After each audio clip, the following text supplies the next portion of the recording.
Il est 11h05, les prix augmentent. Oui, ça c'est une banalité ce que je suis en train de dire. Tout le monde l'a constaté, tout le monde le constate. Les conséquences, elles, sont graves, parfois pour beaucoup. Les fins de mois sont de plus en plus difficiles. Ça fait des années que je parle du syndrome du 20 du mois, mais maintenant le syndrome c'est le 10 du mois pour certains même.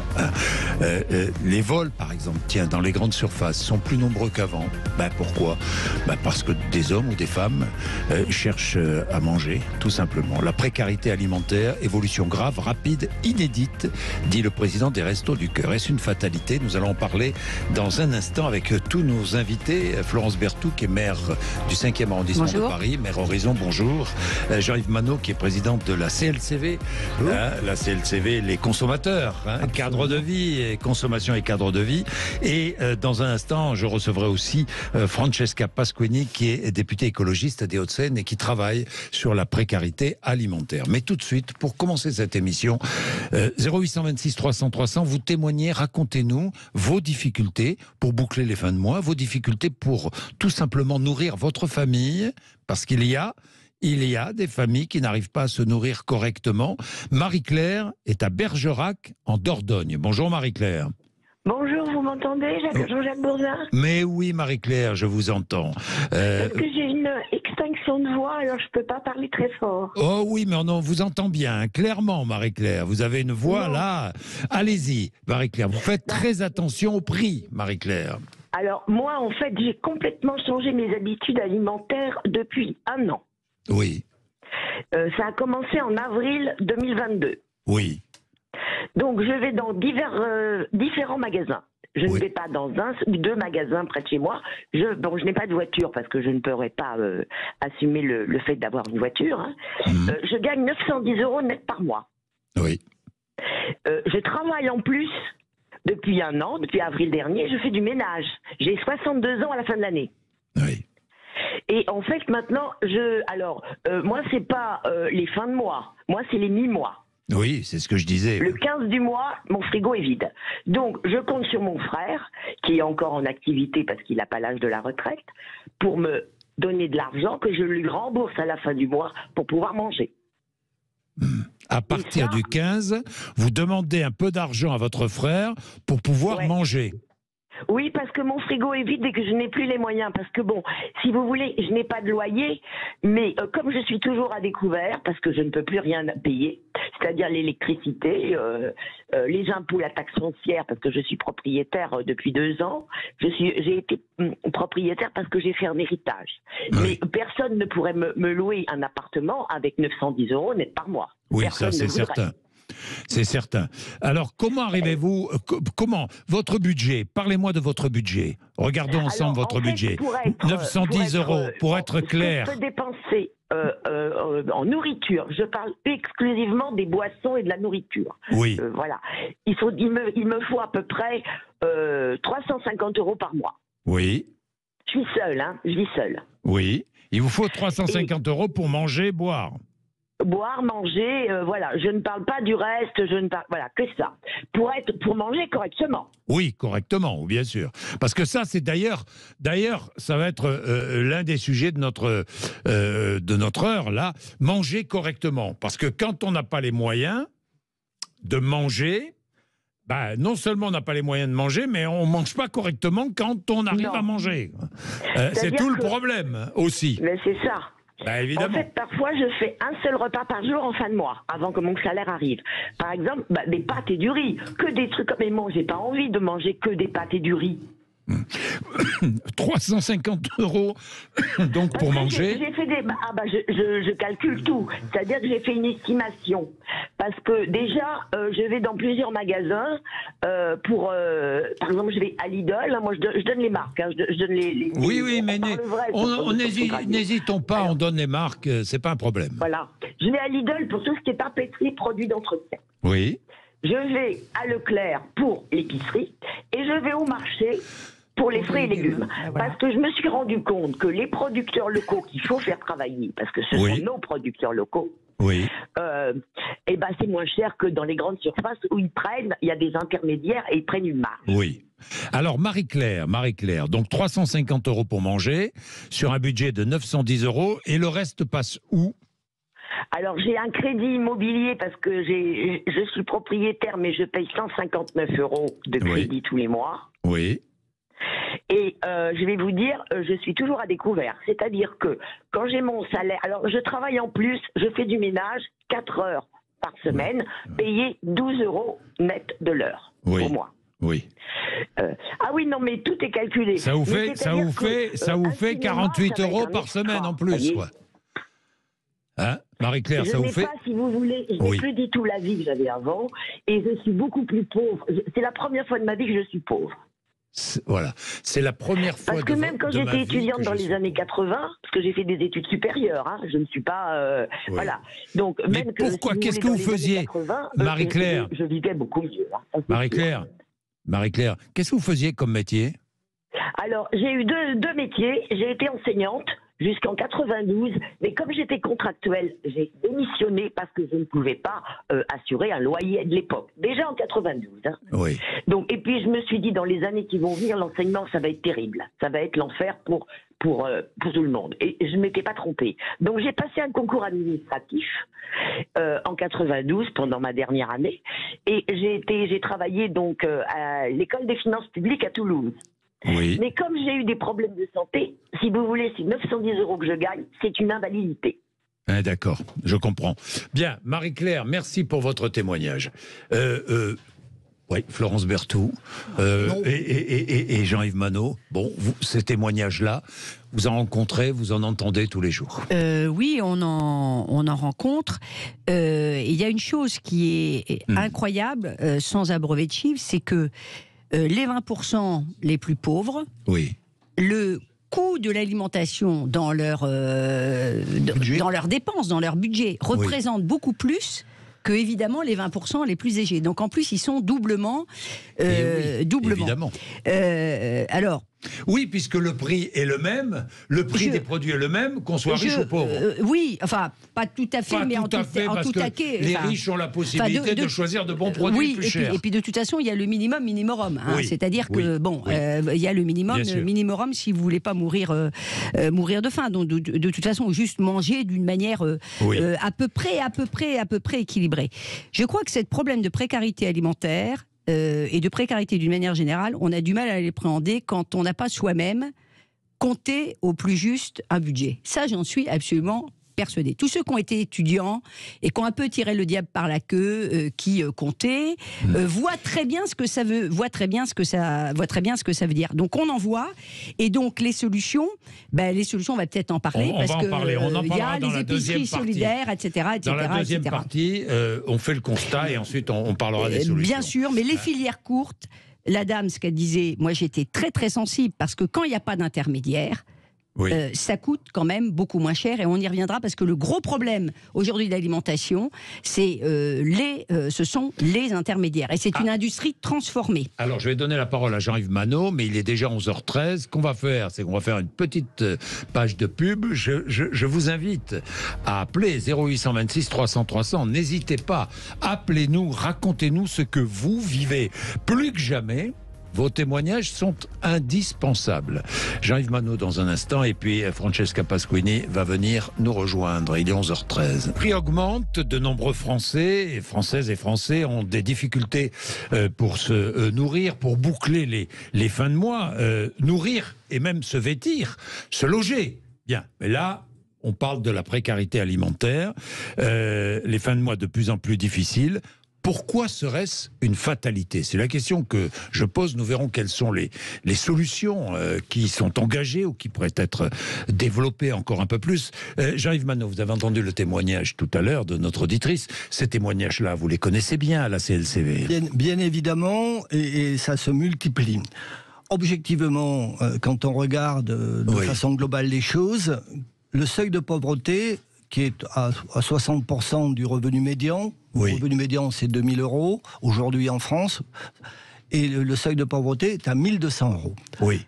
Effectivement, il y a 20-25% au moins des Français qui sont largement au-dessous de 1 200 €, puisque l'exemple concret, c'est 900 €. Et très concrètement, aujourd'hui, avec 900 €, on n'arrive pas à vivre. Aujourd'hui, une enquête récente démontre que 24% des Français ne mangent qu'un repas par jour. dont 39% des 18-24 ans ne prennent qu'un repas par jour. Voilà où nous en sommes par rapport à la situation. Alors, bien sûr, il y a un problème de revenus, c'est clair. Et en plus, en période inflationniste, quand vous avez des produits alimentaires qui font en moyenne de 14,6%, mais certains produits jusqu'à 30 ou 40% dans d'autres, et vous avez l'augmentation du SMIC de 6%, l'augmentation des retraites de 4%, il y a un décalage qui de plus en plus important qui plonge les gens dans la misère. Dans la misère. Alors, le gouvernement, au cours de l'année, trouvé des initiatives complémentaires à travers le chèque énergie, 100 ou 200 euros. Mais, vous voyez, c'est extrêmement important. 100 ou 200 euros offerts à 12 millions de ménages. Ça veut dire 36 millions de Français. Ça veut dire que le gouvernement a estimé que 60% de la population française avait besoin d'un soutien social de 100 ou 200 euros. Alors, sans doute, c'est une réalité qui les inquiète, bien évidemment, avec juste raison, mais c'est la réalité de la difficulté majeure de plus en plus de personnes qui considérées couche moyenne, mais qui sont dans la précarité et dans le déclassement social. Alors, précarité, déclassement social, vous disiez, il y a des familles qui ne mangent qu'un repas par jour, qui ne prennent qu'un repas par jour, et il y a des enfants qui vont à l'école le ventre vide. Ça arrive aussi, malheureusement. Je regardais les Restos du Cœur, plus 22% cet hiver par rapport à 2022. Plus 50%, plus de 50% de ceux qui vont au Resto du Cœur sont des moins de 25 ans. Là aussi, c'est à prendre en considération. On voit aussi des retraités maintenant qu'on ne voyait pas avant, des nouveaux visages. On voit des retraités qu'on ne voyait pas avant. Dans nos quartiers. Et c'est affreux de le dire, mais les vols dans les hypermarchés, supermarchés, eh bien les vols non pas se multiplient, je ne veux pas non plus exagérer, mais sont en augmentation. Faut le dire. Il faut le dire. La précarité alimentaire, la précarité énergétique, la précarité du logement, la précarité vestimentaire. D'ailleurs, ça conduit à quoi, la précarité vestimentaire? Ça conduit à aller acheter des t-shirts à 2 € ou 2,50 € qui sont fabriqués à l'autre bout du monde et dans des conditions effroyables. Non. Je suis moins d'accord avec vous. Sur la précarité vestimentaire, mais c'est un autre sujet, parce que je pense que là, pour le coup, on a des solutions. Et si vous regardez les jeunes, même des jeunes dont les parents ont des moyens, ils vont là. Moi, j'ai des filles qui considèrent qu'il ne faut pas s'habiller dans les marques, et elles vont chez Emmaüs, etc., parce qu'elles considèrent que puisqu'on parle de l'alimentation, Francesca Pasquini, vous êtes avec nous. Bonjour, vous êtes députée écologiste des Hauts-de-Seine. Vous travaillez sur ces problèmes de précarité. Puisqu'on parle de l'alimentation, l'accès, il faut rappeler, me semble-t-il, que l'accès à l'alimentation est garanti par la loi. Tout à fait. Et nous, au sein du groupe écologiste, c'est vraiment quelque chose qui nous inquiète vraiment. Et on a souhaité en faire un sujet dans le cœur de notre niche qui aura lieu le 6 avril prochain, au sein de laquelle j'ai déposé une proposition de loi que je vais porter avec Sandra Regol. Et dans l'article 1er de cette proposition de loi, on vise cette précarité alimentaire en proposant une prime alimentation qui serait versée automatiquement aux familles qui sont bénéficiaires des minima sociaux. Et donc, voilà, on souhaite vraiment mettre l'accent sur cette précarité. C'est-à-dire une prime alimentation. D'ailleurs, le gouvernement avait envisagé à un moment donné un chèque alimentaire. C'est pas tout à fait pareil. Ça ressemble un peu. Mais ça serait quoi? Elle serait de quel montant, cette prime alimentation? Elle serait de 50 € par personne et par mois. 50 € par personne et par mois. C'est ça. Et nous, ce qu'on voit là... Une famille de 4 personnes, 200 €. Tout à fait. Et ce qu'on voit, c'est que effectivement, le gouvernement propose des solutions, mais concrètement, il n'y a rien qui est mis en place. Et ça, j'imagine aussi que vos auditeurs et les personnes qu'on pourra interviewer et qui ont pu être interviewées en sont tout à fait conscientes. Nous, on estime qu'il faut arrêter de tergiverser et d'avoir vraiment des propositions concrètes. Et moi, aujourd'hui, ici, ici, j'en appelle à la responsabilité aussi de mes collègues députés, puisque dans 3 semaines, cette proposition de loi sera étudiée et examinée en séance et en commission. Et on a vraiment besoin là de mettre sur la table des mesures concrètes pour les Français. Ce serait à l'État de verser cette prime alimentaire de 50 €. Il faut arrêter en fait de se dédouaner et de mettre la charge et la responsabilité sur les autres. C'est à l'État de prendre ses responsabilités. Jean-Yves Manot. Oui, par rapport à ça, bien évidemment, le chèque alimentaire dont on parle depuis plusieurs années, très honnêtement, nous l'avons relancé auprès du ministre de l'économie et des finances la semaine dernière, et il a annoncé récemment que potentiellement le chèque, au-delà de l'opération anti-inflation des grandes surfaces, pourrait voir le jour dans quelques mois, mais de façon expérimentale et localisée. Alors, j'ai envie de rappeler à monsieur Bruno Le Maire que la pauvreté n'est pas expérimentale et sur l'ensemble du territoire. Donc, on voit bien qu'ils hésitent, mais objectivement, compte tenu de la situation de précarité généralisée de la population, je pense qu'il n'y a pas le choix. Je ne dis pas que c'est la solution durable, etc. Évidemment, il y a un problème de revenus. Mais aujourd'hui, pour éviter l'explosion sociale, c'est une nécessité absolue. C'est une nécessité absolue. Vous êtes d'accord, Florence Berthoud ? Oui et non, je sens. Non, je suis très embêtée parce que je pense que ça suffit pas. Sans doute qu'il y a un risque d'explosion sociale. Enfin, en tout cas, il y a explosion sociale ou pas, il faut que les gens puissent manger. Donc, je pense qu'en urgence, il faut apporter des aides, oui. Mais je pense aussi et surtout, c'est pas pour ne pas répondre à votre proposition, parce qu'effectivement, il faut aider les gens, mais il faut qu'on arrive aussi à trouver des réponses structurelles, mais vraiment des réponses structurelles. Et je vous assure que une de ces réponses structurelles, c'est aussi pas que, mais de se poser cette sacro-sainte question quand même de comment on va faire en sorte que toutes nos restaurations collectives, que on puisse avancer là-dessus de manière intelligente pour que au moins on ait des réponses équilibrées sur le plan sanitaire, etc. Je comprends sur la restauration collective. Mais pour répondre à votre question, oui, je pense qu'il faut effectivement aider parce qu'il y a des cas qui sont... On ne peut pas caler au resto du cœur. Ça ne peut pas être une solution, même s'ils font un boulot bien. Attendez, le fond du problème, c'est le revenu. Le fond du problème, c'est les ressources. Le fond du problème...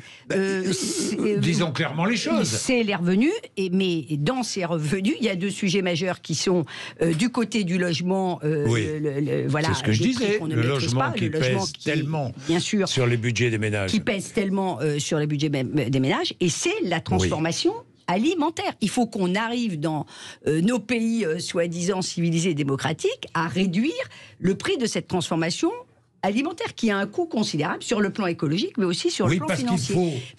Les agriculteurs le rappellent, il faut payer l'alimentation au prix qu'elle vaut. Ça, les agriculteurs le rappellent. Mais quand c'est transformé, ça veut dire que vous allez avoir le fret, ça veut dire que vous allez avoir, etc., etc., etc. Le fret qui a augmenté, comme vous le savez, dans des... Il est 11h27. Justement, je vais revenir vers vous, Francesca Pasconi, parce que c'est bien beau d'aider ceux qui sont au minima sociaux, mais pardon, il y a une autre précarité qui n'est pas qui travaille et qui n'est pas aux minima sociaux et qui est en précarité aussi. Non mais moi j'ai tout à fait, et j'ai pas la prétention avec cette proposition de loi et avec cet article premier de répondre de façon durable à cette question qui est très complexe et qui touche... Si j'ai bien compris, c'est une proposition de loi d'urgence. C'est une proposition de loi d'urgence parce qu'en fait il faut arrêter de se concerter, il faut arrêter de repousser au lendemain. Je veux dire, pour un Français qui n'a pas de quoi donner à manger le soir même à ses enfants quand ils rentrent de l'école, c'est une préoccupation du quotidien et c'est une préoccupation qui empêche de pouvoir s'occuper d'autre chose. Moi, j'ai été enseignante pendant la période de la Covid et j'étais enseignante en REP.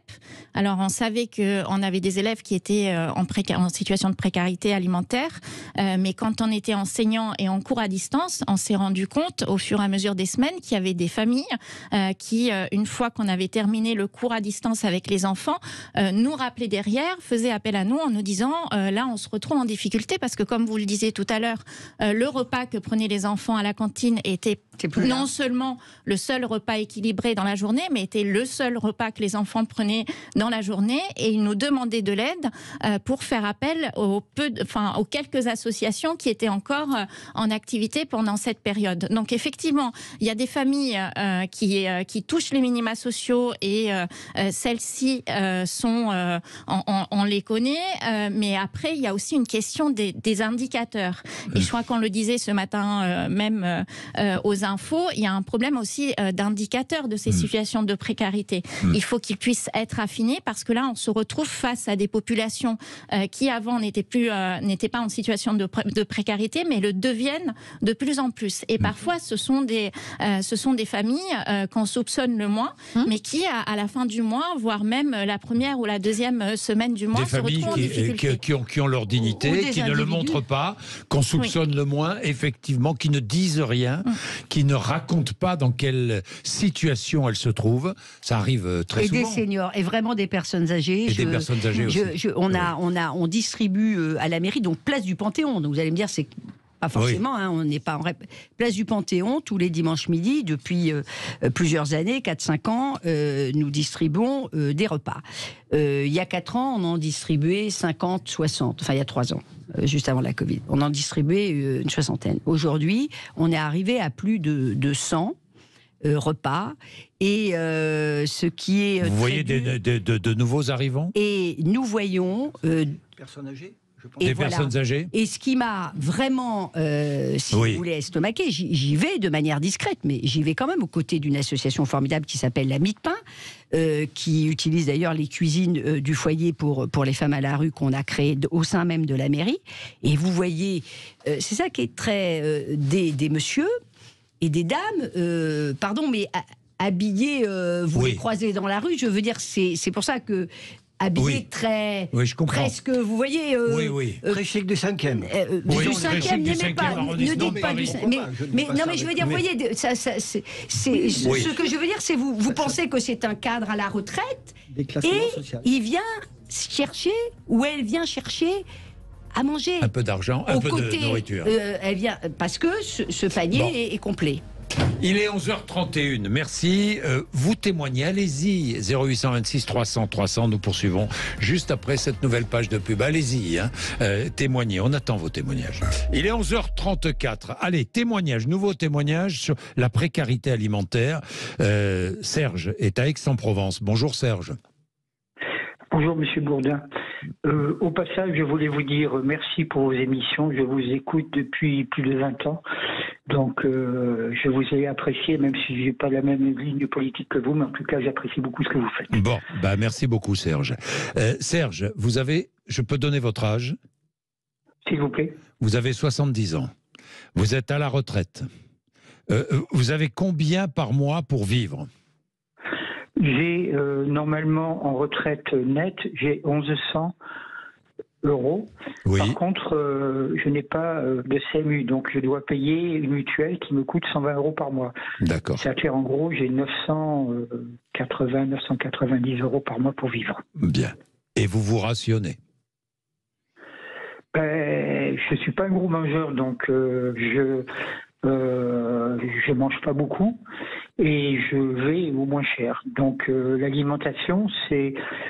Bon, vous aviez dit tout à l'heure qu'on peut donner des noms des supermarchés, c'est Leclerc. J'ai un Leclerc qui est un gros magasin pas trop loin d'où j'habite. Et ce Leclerc, je vais surtout sur les produits qui sont en date courte, ce qui me permet de manger de la viande. Et je mange beaucoup de pâtes avec des fromages et comme ça. Donc j'ai pas vraiment une très très bonne alimentation, mais je mange. Des fruits et légumes, Serge ? Les fruits et légumes, c'est très cher. Dans les supermarchés, dans la ville d'Aix-en-Provence, il y a un très grand marché. On peut avoir tout ça sur les étals des marchands, mais bon, c'est trop cher, donc je ne les prends pas. Par contre, je fais ce que font beaucoup de personnes âgées de retraités. Quand je me balade à la campagne, par exemple, lorsque vous avez eu le passage des machines agricoles qui ont enlevé les pommes de terre, ils vous laissent des pommes de terre, donc je viens avec des sacs et je ramasse 20-30 kilos de pommes de terre que je mets de côté. Dans les vergers, vous avez beaucoup de fruits qui ne sont pas ramassés. Donc c'est même scandaleux. Vous avez des tonnes de pommes qui sont laissées à l'abandon et qui tombent. Donc après les récoltes, je passe et je ramasse des fruits. Et là, je me fais des régalades de jus de fruits et de fruits que j'ai ramassés. Serge, au-delà de la précarité alimentaire, quelle est votre vie? Vous êtes seul? Je vis actuellement seul. Bon, j'ai quand même un avantage par rapport à beaucoup de gens, c'est que j'ai fait un héritage. Donc, ce qui me permet d'avoir un complément d'argent, de faire des achats et je dirais pas de vivre, de survivre. Mais bon, vraiment, pour moi, l'alimentation, c'est pas le plus important. Le plus important, c'est de pouvoir me déplacer, c'est de pouvoir bouger. Donc, j'ai une voiture, ce qui me coûte beaucoup d'argent. Et des conneries comme un dépassement d'1 km/h, c'est 45 euros si vous payez tout de suite, 90 euros. Oui. Et là, c'est une catastrophe. Et pour vous dire, en 2 ans, j'ai sur mon petit pécule que j'ai reçu en héritage, j'ai usé 20 000 euros en 2 ans. Oui. Donc ça a fait un but d'œil et je vais je sais que je vais dans le mur. Dans quelques années, je vais aller dans le mur. Actuellement, j'ai des problèmes de santé. J'ai vu mon médecin traitant. C'était la période de négociation pour une augmentation du prix de la consultation. Mon médecin m'a demandé 25 euros de dépassement, payé donc de la main à la main. J'ai vu un médecin spécialisé, il m'a demandé 70 euros de dépassement. J'ai vu un chirurgien, il m'a demandé 70 euros de dépassement. Le chirurgien m'a dit qu'il était prêt à m'opérer, mais ça me coûterait 450 euros de ma poche. Donc, ce que je me rends compte, c'est que plus je vais vieillir, plus je vais être en précarité et ça va être la catastrophe. Et donc, pour information, ce que je voulais dire, c'est à propos de ma retraite, je l'ai eue à 65 ans et 9 mois. Parce qu'on parle toujours de la retraite à 62 ans, mais 62 ans, c'est quand vous avez tous vos trimestres. Exact. Et après, vous n'avez pas vos trimestres, on vous fait durer jusqu'à 65 ans et 9 mois. Et au niveau du travail, trouver un travail lorsqu'on a 60, 62 ans, c'est pour ainsi dire impossible. C'est pratiquement impossible. Bien, merci pour votre témoignage, Serge, vraiment, merci. Ça vous a fait réagir. Oui, le dépassement d'honoraires, mais c'est malheureusement la vie. C'est la vie, c'est ce que rencontrent beaucoup de Français. Ça existe aussi. Non, mais c'est scandaleux. Oui, c'est scandaleux, on est d'accord. Un chirurgien qui vous dit, je vous permets vous opérer, mais vous payez cash 500 euros. Et un médecin généraliste qui vous dit, c'est 25 euros, mais donnez-moi en plus 25 euros en liquide. Attendez, de la main à la main. Tout ça, c'est scandaleux. Je pense que l'ordre des médecins devrait se saisir de ces cas-là de façon un peu plus générale. Oui. Parce que, honnêtement, je dirais, cher monsieur, aller à l'hôpital, c'est gratuit et c'est une médecine de qualité et ne tombez pas dans cet... Peut-être vous devriez dénoncer le médecin qui vous demande peut-être un peu en liquide en plus. Non, c'est scandaleux. C'est totalement hors la loi. Pasconi. Oui, moi je voulais déjà réagir en saluant quand même le courage des personnes qui témoignent aujourd'hui. C'est vrai, parce qu'en plus, et je remercie Serge vraiment et le courage. Vous avez raison de dire. Oui, c'est vrai. Vous avez en raison. plus d'avoir ce courage de témoigner, après il y a aussi le courage d'aller demander de l'aide et de faire la queue dans les banques alimentaires. Et ça c'est aussi quelque chose qui peut être très stigmatisant et c'est parfois un pas qu'on a du mal à faire même s'il le faut et c'est pour ça que nous dans la mesure que je porte on souhaite que cette aide soit automatique pour éviter ce côté stigmatisant. Et puis je voulais aussi dire qu'aujourd'hui il y a un ouvrage très intéressant qui sort d'une anthropologue qui s'appelle Bénédicte Bonzi et qui s'appelle La France qui a faim. Donc en plus de saluer le courage de ces personnes qui témoignent, aujourd'hui je voulais aussi saluer le courage des bénévoles qui sont de plus en plus épuisés. Bénédicte Bonzi qui parle de violence alimentaire. Violence alimentaire. Et qui dit effectivement que c'est... Il y a, je la cite, puisque vous me parliez de Bénédicte Bonzi, j'avais en préparant l'émission, j'étais tombé sur les travaux de Bénédicte Bonzi. Il y a au niveau des bénévoles de nombreuses valeurs morales. L'aide alimentaire permet aussi de maintenir un lien social pour certains via les bénévoles. Mais cela étant dit, il y a des violences derrière le sujet de l'insécurité alimentaire. Des personnes n'ont pas le choix de leur alimentation, ni en quantité, ni en qualité. Et cela marque les personnes de manière irréversible. La file d'attente pour pouvoir se nourrir, quand on a travaillé toute sa vie et qu'on est à la retraite, c'est une véritable violence. Voilà ce qu'elle dit. ce qu'elle écrit. Et c'est pour ça qu'à côté, comme vous le dites très justement, il y a l'aspect aussi lien social qui est très, très, très, très important. Moi, je me bats pour ça peut vous paraître dérisoire, mais pour qu'on ne remette pas forcément, vous voyez, la nourriture le dimanche midi dans une poche plastique, qu'on puisse choisir, c'est très important, et qu'on puisse discuter autour du café et autour du potage. Oui, choisir ce qu'on va manger. Choisir et qu'on ne remette pas ça. Vous voyez qu'il y a une acte de... Je considère... alors c'est compliqué parce que aussi, on a des bénévoles, hein, donc il faut que ils vont pas passer 3 heures. Mais c'est très important d'avoir ça. Et les bénévoles, vous avez raison de leur rendre hommage, parce que si on n'avait pas les bénévoles aujourd'hui en France, l'aide alimentaire ne serait pas ce qu'elle est. L'épicerie solidaire que j'ai créée ne fonctionne, vous savez, qu'avec des bénévoles. L'épicerie solidaire qui est destinée aux étudiants. Quand vous avez un reste à vivre inférieur, alors vous disiez tout à l'heure, Monsieur Manot, 10 € de reste à vivre, hein, c'est déjà pas beaucoup. Alors la règle qui est la règle un peu des épiceries solidaires que vous connaissez très bien en Europe, c'est 7 € de moins. Il nous reste, une fois que vous avez payé le loyer, il vous reste 7 €. En pratique, par jour. En pratique, vous imaginez bien qu'un étudiant qui vient et qui dit les comptes montrent qu'il y a 8,50 €, on va pas aller lui prendre, voilà. Donc il vient. Donc c'est sur la bonne foi de l'étudiant. Non, mais il y a quand même un petit. Non, mais il y a quand même un petit, parce qu'on ne pourrait pas accueillir tout le monde. C'est aussi ça. Donc il faut des règles. Et donc on monte un dossier léger, 7 €, et on a le droit, et on va faire ses courses et on paie 20%. 20% de la valeur. Alors justement, c'est intéressant parce que là, ça nous permet d'aborder les solutions. Quelles solutions? C'est bien beau le bénévolat, c'est bien beau les banques alimentaires. Bravo, formidable, c'est bien beau. Mais bon, mais il faut trouver d'autres solutions aussi. C'est bien beau même votre proposition de loi. Mais vous savez, Monsieur Bourdin, si on passe son temps à dire parce qu'on ne trouve pas une solution pour tout, il faut pas, ça nous exonère de trouver des solutions modestes. Moi, ce que je veux dire, c'est que j'ai pas la prétention avec cette épicerie solidaire de régler la question, vous voyez, des 80 000 étudiants qui sont bons.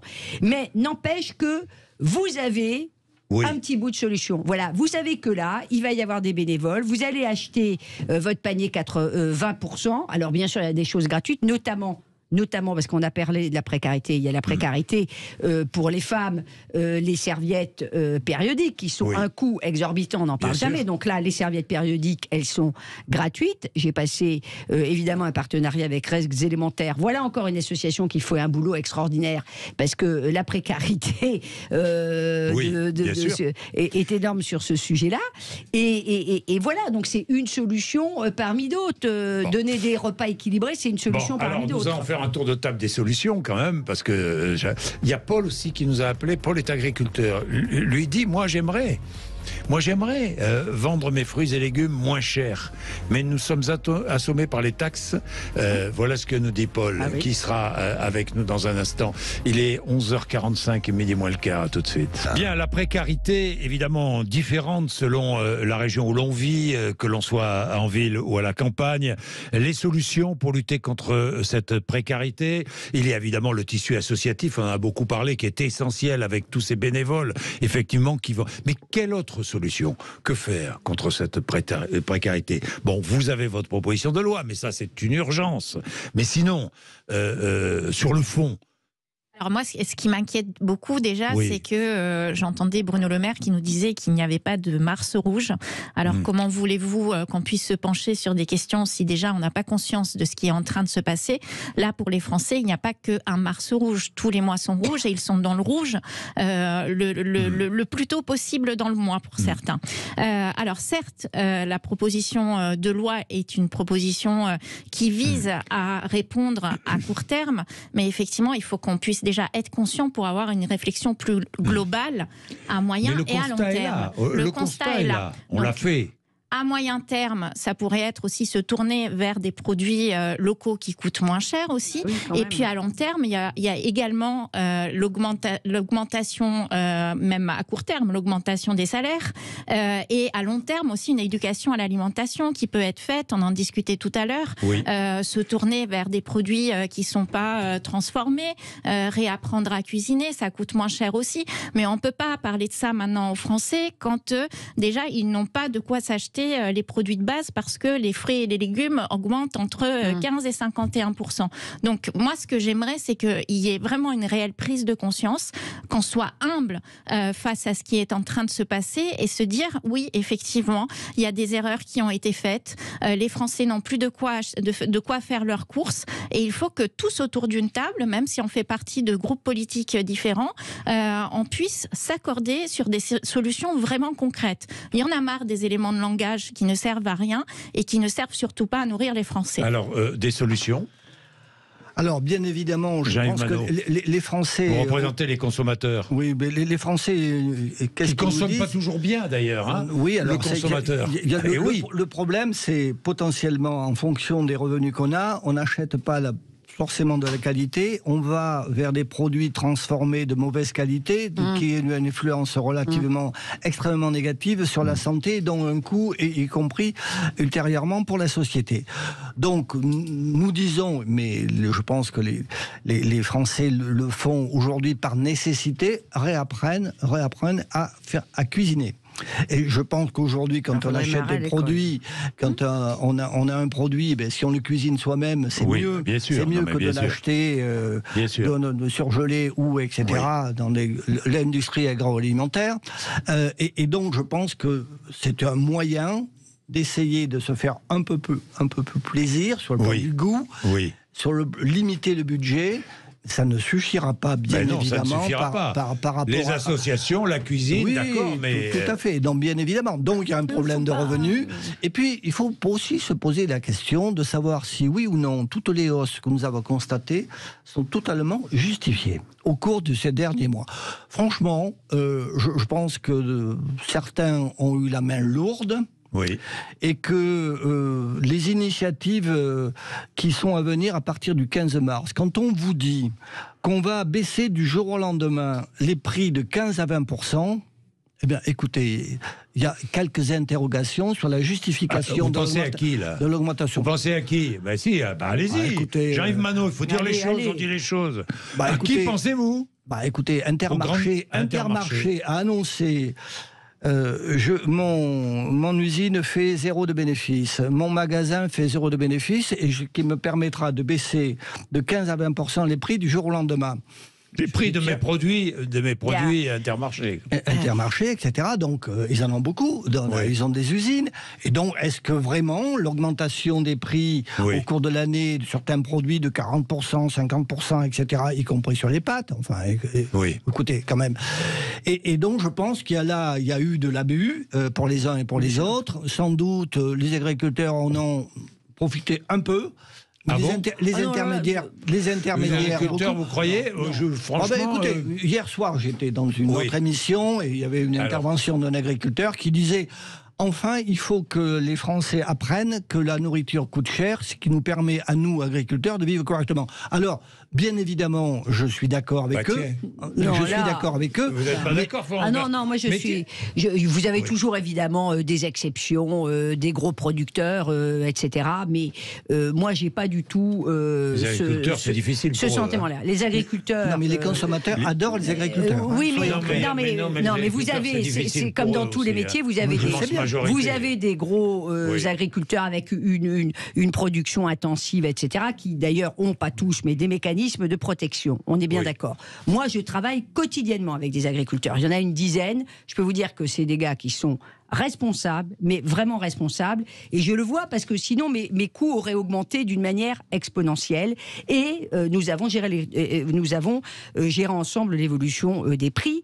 Mais la réalité, c'est ce qu'ils nous disent, c'est qu'à chaque fois qu'on va aller, mais j'insiste là-dessus, sur de l'alimentation de transformation et dans les intermarchés que vous citez, les systèmes U, etc., la grande majorité des produits alimentaires que vous avez, on vit tellement dedans qu'on s'en rend pas compte, mais peut-être 80%, c'est de la production alimentaire transformée. Alors par exemple, quand vous voyez que le fret, je prends un seul exemple, le fret, dont les coûts ont augmenté, c'est pas 20%, c'est pas 40%, ça a parfois été multiplié par 10. Ça a immanquablement des conséquences sur ce qui est transporté. Quand on disait qui en a profité, par exemple, par exemple, j'aime pas citer les coupables, mais par exemple le fret. Voilà, pas que. Bien, merci Florence Berthoud.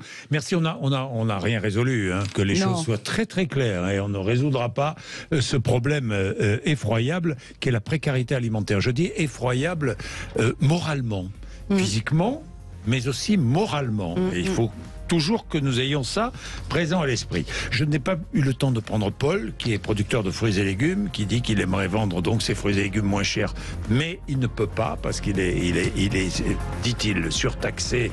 Et pas que ça, il dit qu'il est impossible pour lui de vendre moins cher. Il est 11h56. Merci. D'être venu nous voir.